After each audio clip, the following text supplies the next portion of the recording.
नमस्कार, दुआ सलाम, जय श्री राम। मैं श्रीवास्तव अपनी चैनल नरकटियागंज की आवाज़ के माध्यम से आज हम पहुंच चुके हैं शहर नरकटियागंज के नगर परिषद के ऑफिस में। और जैसा कि आपको दिखाई दे रहा होगा कि यहाँ कुछ लोग जो हैं वो यहाँ पे पहुँचे हुए हैं, अपनी कुछ बातों को रखना चाहते हैं नगर प्रबंधक के समीप। तो आप देख सकते हैं यहाँ पे, और अब चलिए हम इन लोगों से जानने की कोशिश करते हैं कि किस चीज़ के एवज में आप लोग अभी बात किए हैं नगर प्रबंधक से। तो क्या उन्होंने क्या आपको बताया और क्या बोला, और किस चीज़ के रिगार्डिंग आप लोग यहाँ पे ये अपना आवेदन लेके आए हैं? हमारी मांग थी मच्छर जो शहर में प्रकोप बढ़ गया मच्छरों का, उसकी छिड़काव की बात हुआ है, नाली सफाई की बात हुई है, और अतिक्रमण पर बात हुआ है। और दूर दराज से जो इतने महिलाएं आती थी हमारे शहर में, शौचालय नहीं है, तो बाज़ार में कहीं शौचालय की व्यवस्था किया जाए। इसी पर हमारे से आए थे हम लोग माननीय कार्यपालक पदाधिकारी से बात करें, लेकिन सर माननीय कार्यपालक जिला पदाधिकारी मीटिंग में चले गए हैं वेट करने के लिए। तो सिटी मैनेजर साहब से बात हुआ है और बोले उन्होंने आश्वासन दिया है कि बहुत जल्द इस पर कार्रवाई होगी। सुना आपने कि जैसा इनका था कि नगर में विषैले मच्छर का जो प्रवेश है उसको लेके इनका ये शिकायत थी, और वार्डों की साफ सफाई, ब्लीचिंग पाउडर का छिड़काव, और उसके अलावा खुले गंदगी भरी पानियों का प्रवाह से ही भी बीमारी फैलने की जो आशंका है उसको लेके ये लोग यहाँ पे आए हुए थे। और नगर चौक चौराहे ओवरब्रिज पर जो अतिक्रमण पर जो रोक लगाई जाए इसको लेके ये लोग अपना आवेदन दिए हैं। और बरसात के दिनों में ओवरब्रिज पे जो पानी लगती है और सुअरों का जो सुअर होते हैं उनका जो आतंक फैला हुआ है, तो क्या इस पे सर से बात हुई है, तो क्या बोले? अभी हमारी सिटी मैनेजर से बात हुई है और उन्होंने हमें पूरा आश्वस्त किया है कि उनसे बात किया है, लगभग सब पे वो काम कर भी रहे हैं और करेंगे। इस चीज़ के लिए उन्होंने हमें आश्वस्त किया। क्या सर आप इस आवेदन को लेके क्या कुछ कहना चाहते हैं? मैं नरकटियागंज वार्ड नंबर 8 से अतुल कुमार। आए दिन शहर में विषैले मच्छरों का प्रकोप इतना बढ़ गया है कि सुबह हो, शाम हो, दोपहर हो, रात हो, बंदनाट से घर में रहना मुश्किल हो गया है। तो सिटी मैनेजर साहब से हम लोगों ने अभी बातचीत किया है, एक आवेदन भी सौंपा है। हालांकि उन्होंने बताया कि शायद रोस्टर वाइज जो काम चल रहा है, लेकिन अब कब तक वार्ड 8 में पहुँचेगी या अन्य वार्डों में पहुँचेगी। सबसे ज़्यादा परेशानी अब फिलहाल मच्छर से है। इसके अलावा घर में बड़े बुजुर्ग बच्चे हैं, शुगर का प्रकोप बढ़ गया है, बीमारी होने का काफ़ी खतरा बढ़ गया है। इसके अलावा गंदगी इतनी है कि नालियों की सफाई नहीं हो पा रही है, खुले नाली के प्रवाह बढ़ रहे हैं, कहीं स्लैब नहीं है। इन तमाम मुद्दों पर हम लोगों ने बातचीत किया है और सबसे काफ़ी सकारात्मक उन्होंने वार्ता हुई है और उन्होंने आश्वस्त भी किया है कुछ काम चल रही है, और कुछ कामों को लेकर उन्होंने बताया है कि हम इस पर यथाशीघ्र पहल करेंगे और विकास के लिए हम लोग कभी भी प्रतिबद्ध हैं। जैसा कि सर आपने देखा होगा शहर नरकटियागंज में किस प्रकार ये ऑटो रिक्शा, ठेला जो फल फूल बेचते हैं, या जो भी ठेला वाले हैं जो भी कुछ भी सामान बेचते हैं, उनको आपने देखा कि रोड पे, सड़क पे कहीं भी लगा देते हैं। आने जाने में लोगों की कितनी कठिनाइयाँ होती है, गाड़ी घोड़े जो होते हैं वो किस तरह से उन लोगों को बोलने पे वो लोग मार करने के लिए तैयार हो जाते हैं, गाली गलौज करने को तैयार हो जाते हैं। तो इस पे आप सर क्या कहना चाहते हैं कि शहर में इस तरह का, जैसे कि फ्लाईओवर के पास आप देखते होंगे कि किस प्रकार वहाँ नो पार्किंग लिखने के बावजूद भी अभी जाके देखिए वहाँ ऑटो दुनिया भर का लगा रहता है। फ्लाईओवर के नीचे उतरिए तो देखिए कि जस्ट रोड में 4 फीट का जगह है और बाकी 5 फीट का जगह जो है वो ठेला वाले जो फल मूल बेचते हैं वो लगा के रखते हैं, और दुकानदार जो अपना सामान का डिस्प्ले लगाते हैं वो दुकान के आगे 5 फीट तक आगे लगा के रखते हैं। इस पे आप क्या कहना चाहिएगा? अभी आप जहाँ देखिएगा, जिस चौक चौराहे पे जितनी दुकानें हैं वो अपने दुकान का डिस्प्ले नाली के बाहर रखते हैं। इससे आने जाने में बहुत परेशानी है। अभी मुझे यहाँ नगर परिषद में मुझे 11:15 बजे पहुँचना था, मैं 11:15 बजे पहुँचा हूँ आवेदन देने के लिए। ये भी अतिक्रमण ही था।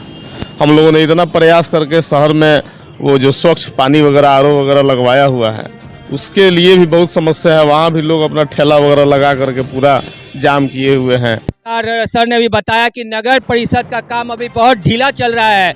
अगर ये अपने काम पे तैनात है तो शायद ये शिकायत सुनने को नहीं मिलेगी। और सबसे बड़ी बात यह है कि ये मच्छर का प्रकोप है आज इतने दिनों से, जैसा कि सर के द्वारा कहा गया कि जो छिड़काव दवा की कराई जा रही है, लेकिन वो छिड़काव कहाँ हो रहा है, उसका क्या रोस्टर है और कितने समय तक छिड़काव करना है, इसका कोई टाइम टेबल नहीं है। इधर से घुसते हैं, इधर छिड़क के और वापिस चले जाते हैं। इस पे आप क्या कुछ कहना चाहते हैं? यही इन सब पे पहल होना चाहिए और एक रोस्टर बना करके जल्द से जल्द इस पर कार्रवाई होना चाहिए। अभी हमारा पशु वगैरह में सांड वगैरह का भी प्रकोप इतना बड़ा हुआ है, बहुत लोग उससे ग्रसित हैं। मेरे खुद दादाजी जो है वो सांड उनको मार दिया, वो लगभग 2 साल से बिस्तर में पड़े हुए हैं। उसके लिए भी एक कमेटी बना करके जितने आवारा पशु घूम रहे हैं उनको उठा करके कहीं बाहर रखवाना चाहिए, उसकी भी व्यवस्था करनी चाहिए। सुअर वगैरह का आप सुन ही रहे हैं, मच्छर वगैरह का सुन ही रहे हैं। ये नए कार्यपालक महोदय तो हम लोगों को आश्वस्त किए ही हैं, जो हमारे नए ईओ साहब आए। सब्जी मंडी में एक मूत्रालय हुआ करता था, जहाँ पे जितने भी सब्जी विक्रेता जो वहाँ पे खरीदारी करने आते थे उनके लिए सहूलियत होती थी, वो मूत्रालय वो यूज करते थे।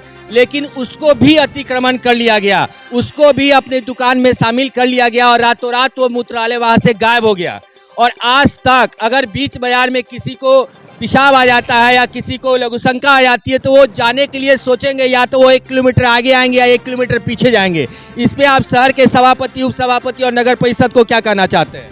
इस पर सर से हम लोग को बात हुआ है और हुआ कि जैसे शहर से बाहर के भी लोग आते हैं, महिलाएं आती हैं, उनको मैंने शौचालय जाने के लिए इतना दिक्कत होता है। कहीं बाजार में, बीच बाजार में शौचालय नहीं, उसको पहले पेशाब खाना था उसको भी अतिक्रमण करके वो तोड़ कर दुकान बना दिया। तो सब उसको बोलें कि उस पर विशेष करके हम बात करके उस वहाँ पर बनाने की कोशिश करेंगे। लेकिन सबसे ज़रूरी है कि वहाँ बाजार में कहीं 1 से 2 जगह शौचालय बनाया जाए। ये बनाने की बात तो पिछले 2 साल से चल रही है, लेकिन अभी तक तो नहीं बना है। मैं चेयरमैन और उप चेयरमैन से कहूँगा कि वो लोग रिक्वेस्ट करके जिस तरह वो काम अति आवश्यक है, क्योंकि उन्होंने घोषणा भी किया था चुनाव में कि मैं सबसे पहले बाजार में शौचालय की व्यवस्था करूँगा, लेकिन 2 साल बीत गया लेकिन अभी तक कोई इस पर ध्यान नहीं है। मैं यहीं से रिक्वेस्ट करूँगा, सर से भी आग्रह करूँगा कि इस पर पहल किया जाए। इसके पहले जो कार्यपालक सर थे उस पर पहल किए, लेकिन क्या कारण वह नापी उपी हुआ, किस कारण से वह नहीं हुआ, अभी माननीय हमारे चेयरमैन बताएंगे और कार्यपालक सर बताएंगे। क्योंकि चुनावी दौरों में जो वादा किया जाता है वो सिर्फ चुनावी दौर तक ही होता है, इलेक्शन जीतने के बाद उस पर कोई कार्रवाई नहीं होती है। जैसा कि सभापति, उप सभापति के द्वारा कहा गया था कि बीच बाजार में मूत्रालय और शौचालय की व्यवस्था कराई जाएगी। इलेक्शन खत्म हुए 2 साल हुआ, लेकिन आज तक वहाँ पे कोई नापी ओपी कराने के बाद वहाँ देखने तक नहीं गया। और किस प्रकार बाजार के लोग या सब्जी मंडी में जो सब्जी बेचते हैं या वो सब्जी खरीदने आते हैं उन लोगों को किस तरह की परेशानियाँ होती हैं, इस पर आप क्या कहना चाहिएगा सर? परेशानी तो बहुत ज़्यादा है। ये तो क्योंकि हमारे सभापति महोदया और उप सभापति महोदया भी महिला ही है, तो उन लोगों को खुद समझना चाहिए कि अभी जैसे पर्व त्यौहार का समय है, काफ़ी संख्या में गांव वगैरह से लोग आ रहे हैं, किसी प्रकार की समस्या उत्पन्न हो जाती है महिलाओं को, तो आखिर वो कहाँ जाएंगे। ये चीज़ समझने से होगा, केवल कहने से नहीं होगा। अगर इसमें नगर परिषद प्रशासन के साथ है, जहाँ जरूरत होगी हम लोग तन मन धन से समर्पित होकर ऐसा चीज बनवाएं। अगर जरूरत पड़ेगा तो हम लोग फंडिंग करने के लिए रेडी हैं उसमें थोड़ा बहुत। या अगर ये लोग नहीं करा सकते तो ये बात भी बोल दे कि हमसे नहीं होगा, तो हम लोग 2 रुपये, 4 रुपये, 5 रुपये इकट्ठा करके वहाँ पे हम लोग मूत्रालय और या फिर या शौचालय बनाने की कोशिश करेंगे। लेकिन सिर्फ आश्वासन दिया जाता है, काम नहीं होता है। नापी कराई गई, सब कुछ हुआ, लेकिन आज तक 2 साल खत्म हो गया लेकिन कोई काम नहीं हुआ। और अभी भी बाजार में आप जाके देखें, वहाँ मूत्रालय या शौचालय की व्यवस्था नहीं। अगर कोई इमरजेंसी आ जाती है तो वो कहाँ जाएंगे? हाँ, ये तो बहुत बड़ी समस्या है, इस पर पहल होनी चाहिए। अगर ये लोग जमीन दे दें तो हम लोग अपने चंदा इकट्ठा करके उसको बनवा देंगे। कितना पैसा लगेगा? जी, सुना आपने कि किस प्रकार की परेशानी और किस परेशानी को लेके जो आवेदन दिया गया है।